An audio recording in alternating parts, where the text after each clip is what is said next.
Voltron was absolutely ridiculous. I'm talking about Dragon Ball Z level of fighting and destruction. It was just absolutely amazing. So for people out there, watch Voltron on Netflix. That is how a show is supposed to be done. That's going to be a revival of an old school thing.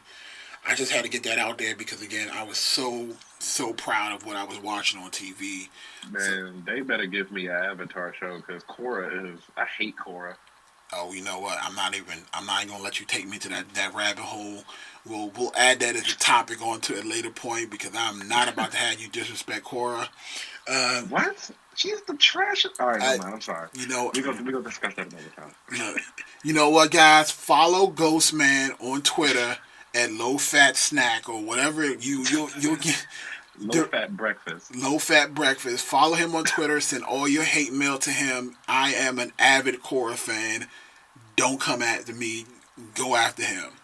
All right, Go so after we're him. about to transition into our final segment in gaming. We will be right back. All right, guys, welcome back to the Mag Nerd Podcast.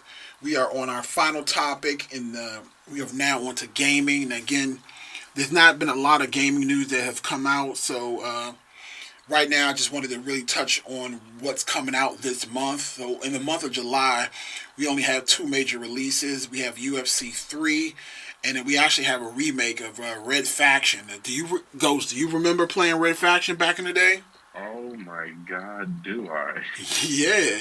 So yeah, I'm not sure if you knew, but yeah, Red Faction is actually coming out with a remaster. I've actually saw some of the gameplay, and it actually looks very fun. Like I'm almost tempted. I probably won't buy it, but I would definitely GameFly it just to run around in that sandbox and just kind of destroy shit again. Um, I'm with you on that actually. Wow, I did not know that Yeah. they were remaking. A lot of Oh, people didn't know. okay. That's why I wanted to make sure I touched base on it because, again, like I said, I remember it was that and Time Splitters. Time Splitters were the two games where, like, literally everything was destructible in the actual game. Like, you could shoot through walls, you can blow up buildings, and this is before Hmm. Battlefield started doing it. So for me, I was like, when I heard that Red Faction was coming out, because I remember back in the day when we used to all play Red Faction together, and we used to just blow shit up and just it was fantastic. So the fact that Red Faction is coming out, I definitely might check that out.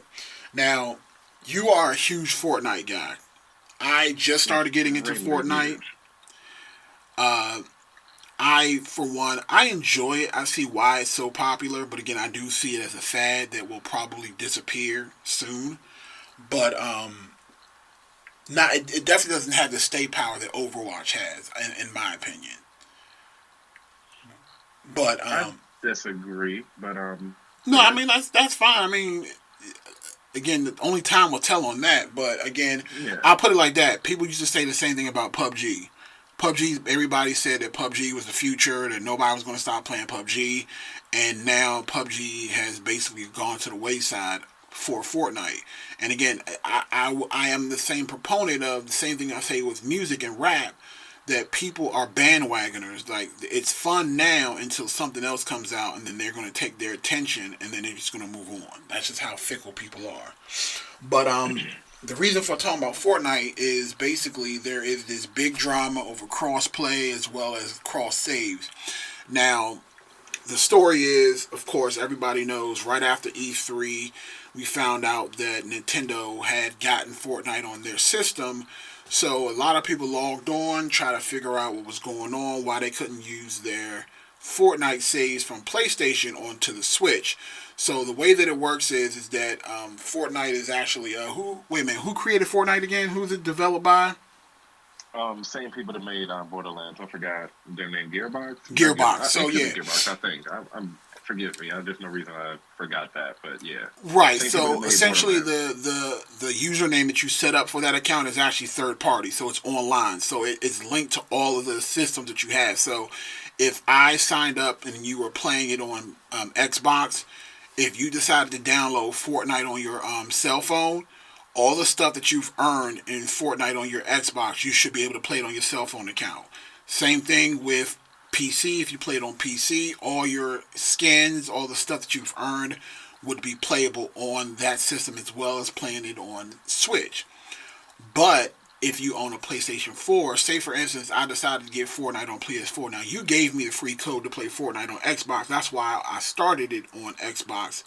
But apparently, the way that it works, if you log on to PS4 to use your Fortnite account, it'll let you and you'll get all your stuff to transfer. But then if you try to access that account back on your Xbox, it will basically erase everything. You will have to re-sign up for a brand new account, and all the stuff that you had will not transfer back to your Xbox. And I believe the reason it doesn't surprise me too much now that I hear you explain it, I believe Destiny did the same thing. Like if, like you know how I play Destiny, I put like 400 plus hours in on Destiny. One, let me make that clear for Destiny 2 is trash. It dropped the ball. well, let me cut you off real quick. The only reason why I'll cut you off there is because this is actually a different situation. Like, it's not comparable to Destiny. I'm not saying like with a game that is multi-port where if you do all your stuff in Grand Theft Auto online on PlayStation 4, you can't take that stuff to Xbox 360. Destiny is a game made by Bungie, but it's still it doesn't support cross play. So I would expect that for it's through Bungie and it's through your system. So your saves are through the system. Like with Fortnite, your saves are not with PlayStation. Your saves are with the actual online website. No, but it is through Bungie. Your 'Cause, pro, like your when well, that's what I'm saying. I'm not saying through Bungie. I'm saying your saves are through the company that made Fortnite. Like your saves on your save on your progress is transferable for everything else. The only place your saves are not transferable is on PlayStation, and that's because they're basically being greedy. Like if you that's what go I'm saying. Yeah, with Bungie, that's what I was saying. Like it is kind of the same situation because with Bungie, it's like how it's through the company is through Bungie, so Bungie doesn't let you do that. But like if you like when I switched from my Xbox 360 to my Xbox One, it let me carry my account over to the new system. If it only right, but what you're Bungie did talking that about with though is not a decision that happened with Xbox or Microsoft. That's a decision that Bungie made. What I'm oh, trying to you're saying it's the system. the system is making that determination, not the company. So Fortnite is allowing people to move their saves. It's PlayStation that's not allowing people's saves to go back. So basically, Wow. Sony is holding your account hostage.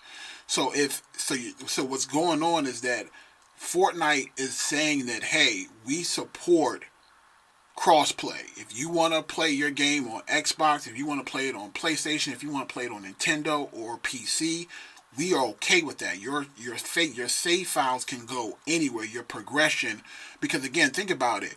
Fortnite, all the stuff that you have is cosmetic. So there's no need for you to really have to worry about your progression as far as like you being level Wow. 80.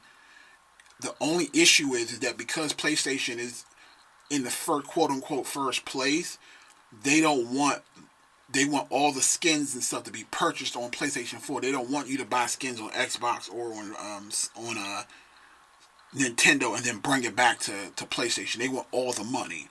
So that's PlayStation is trash. And guys, this is why I didn't even buy Crash Bandicoot. I waited a year until it came out just now on Xbox. If it is not a PlayStation exclusive, such as God of War, Horizon Zero Dawn, now Blaze Blue Cross Tag Battles exclusive, Street Fighter V, if it is not an exclusive game that I have to play PS4 to play it, I'm not playing that shit on PlayStation. They are trash. My account got hacked on PlayStation. My account that would never happen on Xbox. Like, and even when I called PlayStation, they were like, yeah, something happened. I see what happened. I'm just like, yeah, I bet. You know what I'm saying? They were really discreet about it. They didn't want to tell me what happened. were they able to Purchases were made restore it? outside of me. You know, like PlayStation is trash, man. If you want a great online experience, just go to Xbox. I don't disagree. I mean, I guess there are pros and cons to that. Like, I think there are a lot of people that disagree with you. Trust me, I am.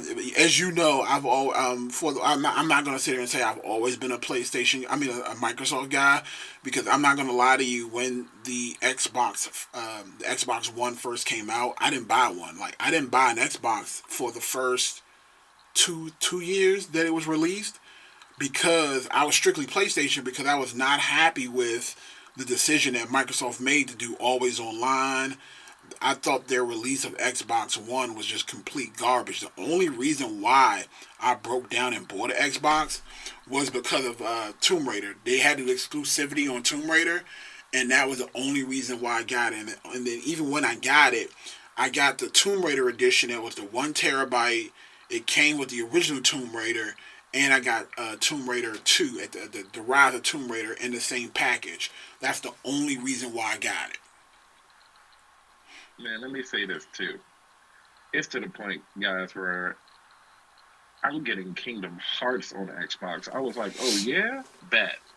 Like and that's blasphemy to be honest, but I'm over it. Like I can't with um with PlayStation. I only play it if I have to. I That's will all. just say, for me, what determines the system that I play on is, number one, is for me, is the controller.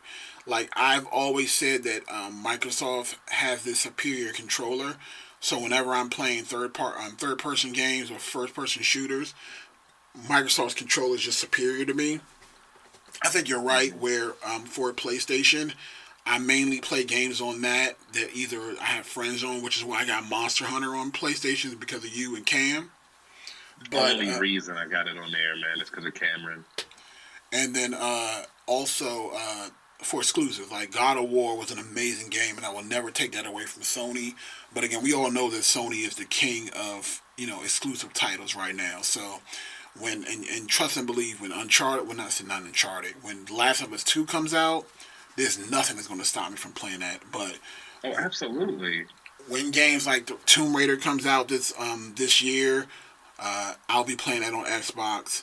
When the Yeah, Division 2 comes out next year, when Anthem comes out next year, I'll be also Xbox, playing man. that on Xbox as well. That's just gonna. And again, I have Xbox One X, so for me, I have a 4K TV in my office, and I have Xbox One X. So I want to make sure that when those games come out, I'm going to utilize the fact that I paid $500 for this damn system, and I'm gonna make sure that my games look as good as they can look. Absolutely, man. I mean, that's like you said, like outside of those games, like, and I still gotta play God of War. I had it day one. I just still never opened it yet. There's a lot of games I gotta play, but yeah, like outside of the exclusives, man. Nope. Like Until Dawn, like you know what I'm saying, games like that, man. If it came out on Xbox, I'd be on it on Xbox. Spider Man will definitely get me back on my PlayStation, for Yeah, real. you know what I'm saying. So yeah, that's how I feel about PlayStation. All right, and then the last topic we're going to discuss on the gaming end is we're going to talk about that Anthem trailer. So, not the trailer, the demo. So, did you get an opportunity to kind of look over that? Yeah, I gave it a look. I gave it a look.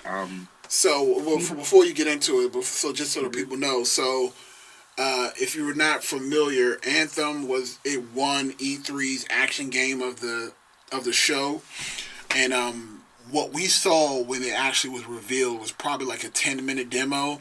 But people who were at attendance, and the people from IGN, people from GameSpot, Kind of Funny Games, all of the different content creators got to go behind the scenes and watch a full 20-minute demo, but it never was released to the public during E3. So the people over at BioWare finally released the full 20-minute demo. It was still kind of narrated, and it was still kind of walked through, but it kind of gave us the first look of what Anthem's potential is. And me personally, I was thoroughly impressed. Like, I was in actual amazement watching this thing, because to me, it was everything that I wanted out of Destiny that I didn't actually get. Like, Destiny never really appealed to me, even though it came from Bungie. But to me, the fact that you can basically create your own Iron Man suit and just run around with friends in an open world is amazing. What are your thoughts on the whole Anthem demo? Um. So before I say anything, I'm going to get it. I think it's going to be an amazing game, undoubtedly. Um, My only thing is I'm not a huge fan of like mechs like that, so I kind of was just like it'd be different if it was like in Fallout, like a suit that you get for a little bit or whatever, like or how the initial demo was. But when I seen the in that, I was just like, eh. But I mean, it's going to be great.